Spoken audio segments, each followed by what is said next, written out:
Welcome to day 5 of Tour of America's Dairylands. This is the Day Pierre course.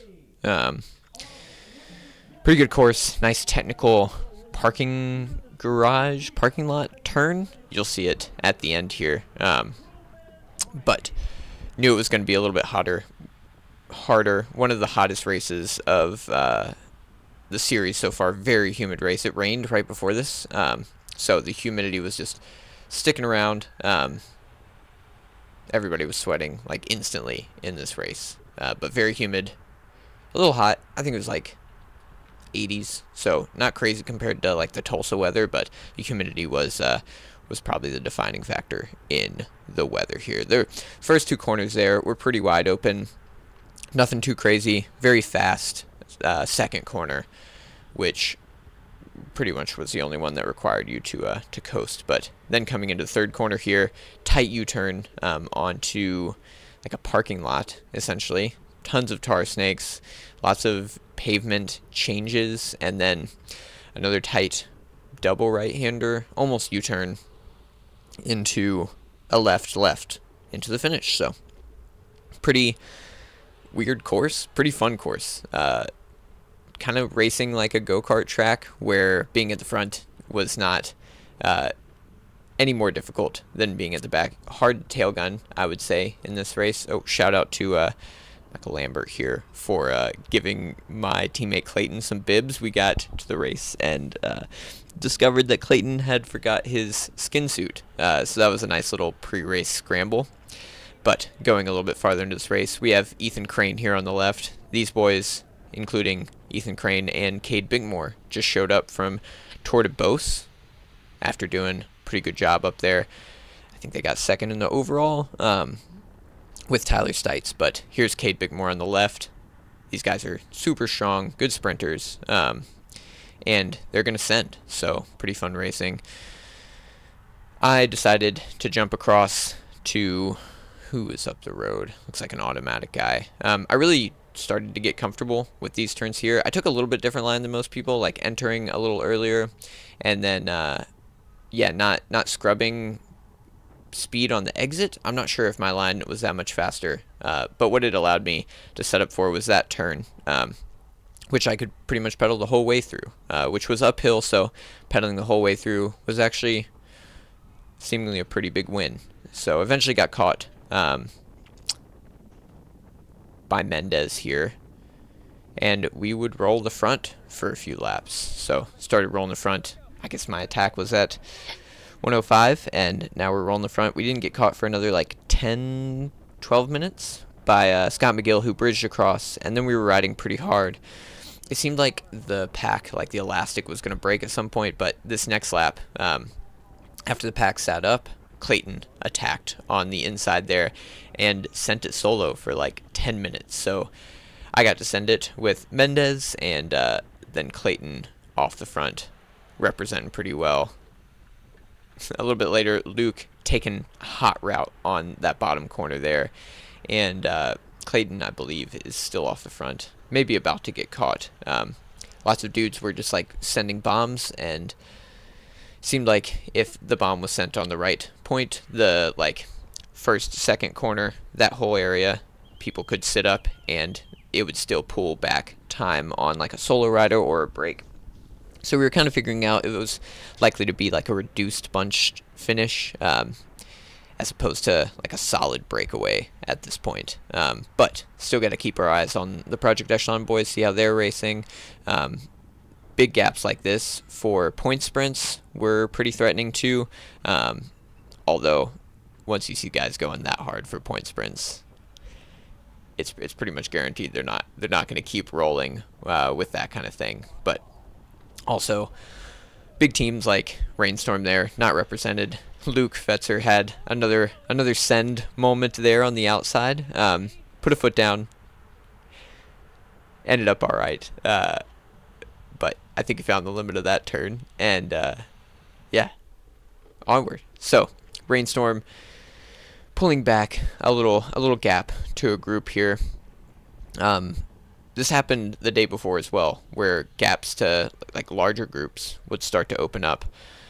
it was kind of tough to determine whether or not they were going to be like consequential.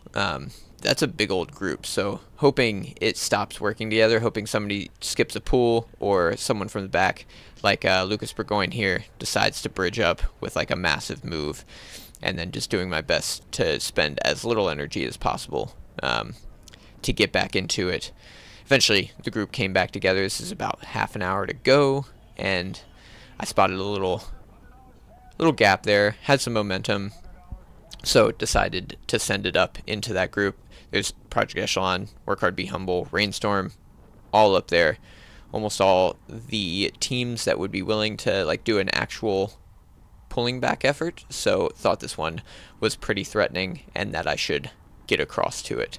And eventually I did. Oh, 2 Project Echelon dudes. So this is a break I thought might actually roll pretty well if we all kept it together and nobody from the field decided to pull it back. But just a lap later, and Cade and I had a little gap. Cade hit it pretty hard, going for maybe a preem, maybe just attacking through that start finish there. I jumped onto his wheel, and then Cade sat up, so I sent a little bomb around those guys, but was eventually caught and countered by by 3 guys, I guess. But it eventually started stringing back out. Luca Hines here, and the Outlaws definitely staying on top of stuff, trying to keep together for Burgoyne here on the right, who is riding pretty well. Scott McGill sending that corner, just riding a little wave. I think Scott sent it there faster than anybody else had the whole day, and led into a pretty good attack with the whole group.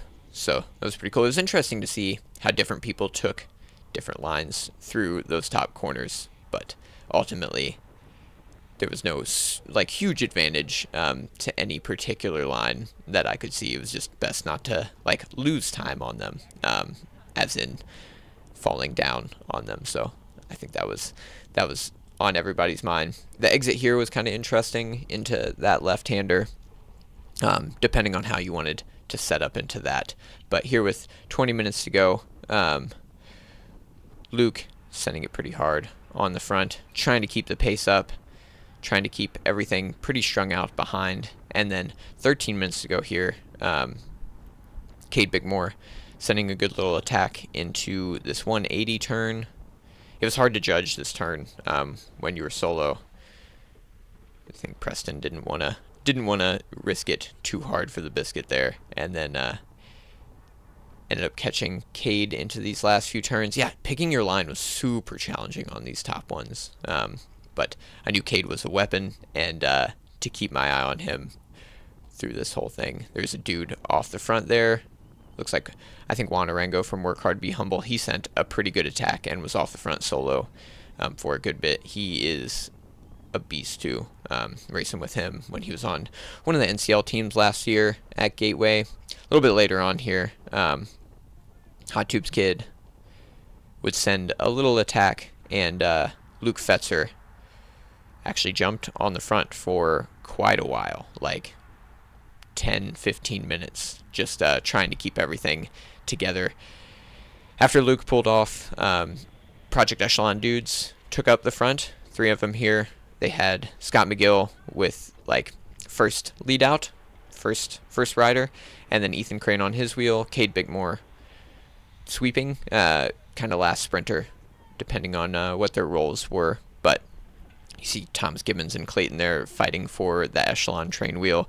Gibbons is a little bit bigger of a unit than Clayton too, so we were up against it there. So I eventually just came around Clayton and told him to grab my wheel. So keeping him up to the front as much as I can. You see like a little wheel on the left there. I think that was Ryan Gorman pushing me even farther out of the way. So we jumped on Ryan's wheel. There's still 2 laps to go, so plenty of time to keep good position, and those last few corners are going to be the ones where we need to be up at the front. Wolfgang in the leader's jersey here, being pretty aggressive. He doesn't have teammates, so he's got to float into that lead out train. Same with Lucas Burgoyne here. Luke's done his job, so he's floating as a sprinter on the lead out train. Lots of sprinters just left without teams here at the end of this pretty difficult race. Here with 1 lap to go, it's going to get a little spicy. I want to move up with hopefully Clayton on my wheel, get around Wolfgang, but he's going to defend that corner pretty hard. Push me into that like little gutter area, so I grabbed his wheel, and then Gibbons is going to do the same to me after that. Really needed to get my bars like super far in front of Wolfgang, or just go for the around the echelon lead out train. But into these last corners, and I'm in an okay position. Wish we had been right on the echelon train like I tried to get, but Clayton on my outside, Luca Hines on my outside too, and then Gibbons getting a little bit chopped by Ryan, who clipped a pedal, decided to pedal pretty early out of that corner. Then I checked up, jumped back in, Clayton taking the inside line, Luca Hines on, I hope his last name's Hines, Luca, on that last corner. You can see Wolfgang overlapped, I think Ethan's wheel there too, and Luca had quite a gap into that last corner after chopping pretty hard, and then Ethan and Cade trying to sprint their best. Ethan ended up 2nd place. Ryan, Josh Schraub just got Clayton for 3rd, and then I ended up 6th place. So pretty good day considering everything. We were off the front for a lot, and it was a technical, challenging course, so lots of fun. Thanks for watching. See ya.